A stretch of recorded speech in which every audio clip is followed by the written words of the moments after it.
Folks, I'm your host, Troubletcat. You're watching Meet the Weapon, and today we're meeting the G53, or rather, I should say the HK53, which is incorrectly labeled in Battlefield 3 as the G53. Not sure why this was done. The weapon was announced previously with its correct name of the HK53, and I believe it has that name on console, but for some reason on PC, this is actually mislabeled, or it's just got an incorrect name.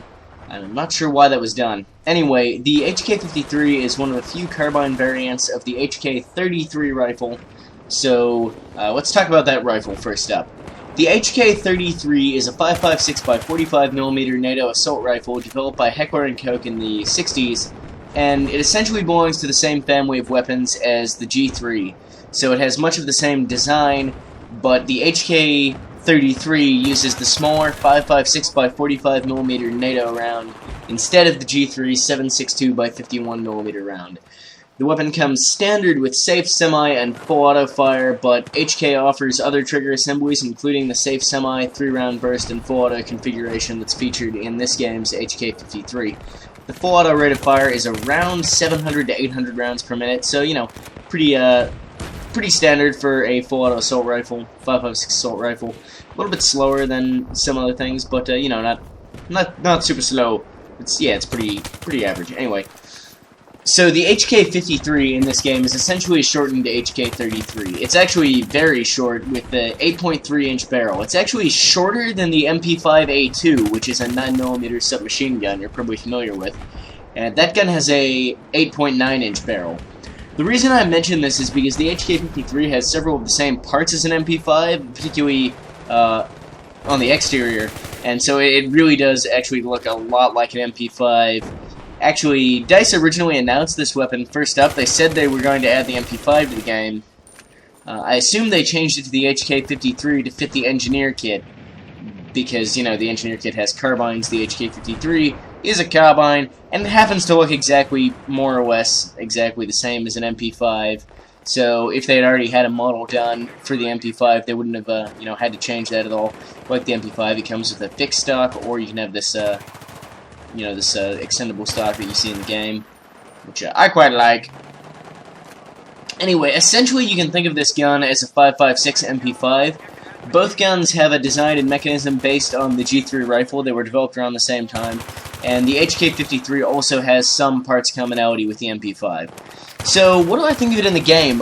It's really good. It's got the same damage as the other 5.56 x 45mm carbines, so the M4, all those guns. There's a lot of them, you know, the G36C, all that stuff. Same damage, approximately the same, you know, ballistics performance from the rounds themselves. But what makes the and you know, it's got sort of a medium rate of fire, which is fine. What makes the HK53 stand out is it's got really good accuracy, which I actually don't. It seems kind of weird how good this gun's accuracy is in this game, considering how short the barrel is. I mean, it's shorter than the G36C's. But its accuracy is probably about on par with the M4, maybe even a little bit higher. I don't know. I feel really. You're gonna see, like right here. I'm using full auto fire. I'm firing like 2-shot bursts, and I am landing a couple hits. I mean that there, I didn't actually kill anybody, but I do manage to pick off the kill at this range. You're gonna see. You know, that's maybe not the greatest example in the world, but you're gonna see a little bit later on more stuff of me shooting it out with this gun, even with iron sights at medium range, and actually getting the job done. Because the shots go quite straight, and there's noticeable recoil, but not a huge amount. And that's really the strength of this gun in this game, is it's very, very accurate, I find, and quite easy to control. And like all the carbines, it's just sort of solid close-up, and it's got decent medium-range power. And, I mean, I feel like it's sort of a bit weird, considering how short the barrel is on the gun. But there you go. So this loadout that you're going to see here is me using with iron sights, foregrip, and a suppressor. I like iron sights on this gun for close-up because the iron sights on the gun are fine, and it looks kind of weird with the optics on the top, to me anyway. To be honest, I don't really like the foregrip on this weapon because the way he holds the foregrip looks kind of awkward on this gun in particular. But, I mean, the benefits of having a foregrip on there, there's no downside to having it. And you just get sort of a flat reduction to your horizontal recoil, so you might as well slap that on there. You know, you're playing for victory, not just for looks, so you might as well have that there. And you can see here, with the suppressor bringing the recoil down even further, I'm able to, you know, take that guy out who I can barely even see in that building at sort of a decent range with the suppressor on there as well. I don't know, you wouldn't expect it, considering it basically looks like an MP5, and basically, I mean, it pretty much is one, but with a heavier round. But this gun is really, really effective at medium range in this game, and that makes it quite nice. See me taking out a tank like a boss. I mean, I destroyed it. Somebody else got the disable one and actually killed the crew, but I'm still going to take all the credit because I got the actual destroy. Once again, you know, headshot, decent distance, managing to get the job done with this gun. It's nice. It's nice. This is one of my preferred carbines. The only real downside I have with this gun is how awkward the foregrip looks. Is a big downside to me, and how awkward it looks with a lot of the sights on it.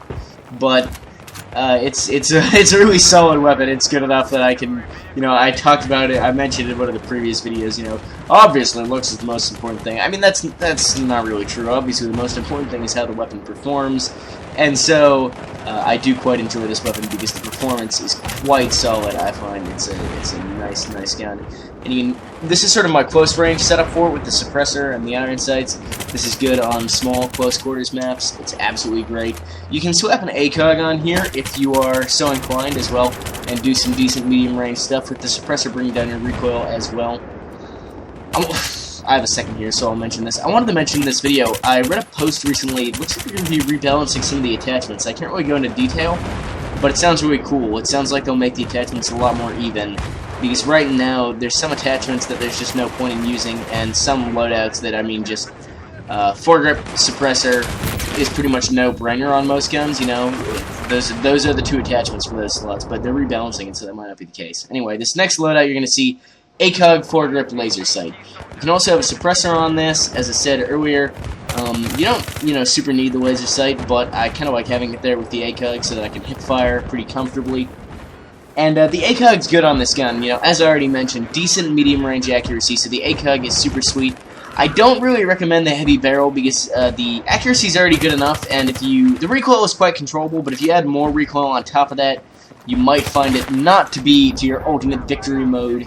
So I really don't, you know, you can just rock this out with a suppressor or with a laser sight, but I do quite like the ACOG on this gun because I find it to be a solid carbine for medium ranges. And it's no flashlight got me there. But I have my revenge! I got really disoriented in that part because I saw stuff on the mini-map and I started looking around and then somebody shot me and then there was a flashlight and I didn't even know. But in just a second here you're going to see me taking out the same exact dude, so my revenge was complete at this juncture. At least I think it was the same guy. It was somebody blinding me with a flashlight, so it's the same in spirit. Same in spirit, and that's what really matters here. Tries to blind me, but my wild spamming is adequate to kill. Always important to have adequate wild spamming to kill your enemies. You don't want to have inadequate wild spamming. I honestly have yet to encounter a situation in this game that can't just be solved with more bullets. You know, I mean, you could aim, but it's kind of overrated. I suggest just firing wildly in all situations. Yeah. Since I've got a second here, I'll mention I rented Modern Warfare 3.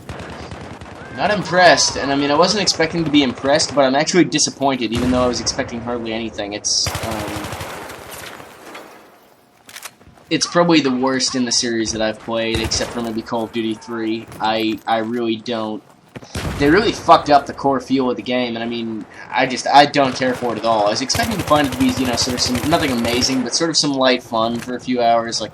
That was what I got out of Modern Warfare 2 and stuff. I mean, I played them for a good while, and just had sort of some nice casual fun, and it was okay, even if they weren't the most, you know, best designed amazing games in the world. But Modern Warfare 3, they really fucked up, to me anyway, just the basic feel of the game. You know, a lot of sort of shitty design decisions, and I don't like it at all.